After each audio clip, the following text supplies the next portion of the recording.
আগামীকাল স্বামী বিবেকানন্দের জন্মদিন উপলক্ষে সুকান্ত মজুমদারের নেতৃত্বে বাইক র্যালি কর্মসূচি, কিন্তু সেই র্যালির এখনো কোনো অনুমতি দিল না পুলিশ প্রশাসন। শুক্রবার গঙ্গারামপুর থেকে বালুরঘাট পর্যন্ত বাইক র্যালির মাধ্যমে বিবেকানন্দ 161তম জন্মদিন পালনে অনুমতি চেয়ে বিজেপির তরফে দক্ষিণ দিনাজপুর জেলা পুলিশ প্রশাসনের কাছে আবেদন করা হলেও এখনো তার অনুমতি দেওয়া হয়নি বলে অভিযোগ। যদিও এই ব্যাপারে বিজেপির তরফে আজই হাইকোর্টের দ্বারস্থ হওয়ার কথা জানানো হয়েছে। গঙ্গারামপুর শহর থেকে আর বালুরঘাট পর্যন্ত বাইক র্যালির আয়োজন করা হয়েছে, কিন্তু এই দক্ষিণ দিনাজপুরের পুলিশ এবং তৃণমূল এই বাইক র্যালিকে কেন্দ্র করে তারা ভীত সন্ত্রস্ত। ওরা জানে যে আগামী দিন তৃণমূল আর থাকবে না, আর সেই জন্য পঞ্চায়েতে যেমন জোর করে তারা ভোট লুট করার জন্য পুলিশকে ব্যবহার করেছিল, এবারও ভারতীয় জনতা পার্টির যে যুবা দিবসকে কেন্দ্র করে যে কার্যক্রম সেটাকে বাধা দানের জন্য পুলিশ তৎপর হয়েছে এবং চেষ্টা করছে। পুলিশ পুরোপুরি তৃণমূলের অঙ্গুলি হেলনে চলছে।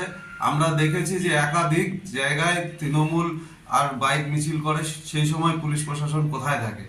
আর যেহেতু এই জেলায় বালুরঘাট লোকসভার সাংসদ ডক্টর সুকান্ত মজুমদার মহাশয় তিনি যেভাবে কাজ করছে তাতে মানুষ অনুপ্রাণিত, মানুষ খুশি। সেই জন্য তৃণমূল এবং প্রশাসন ভয় পেয়েছে এবং তারা এই বাইক র্যালিকে আটকানোর জন্য একটা পরিকল্পনা করছে।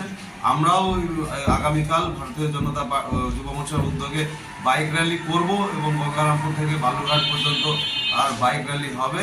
আমরাও কোর্টের দ্বারস্থ হয়েছি।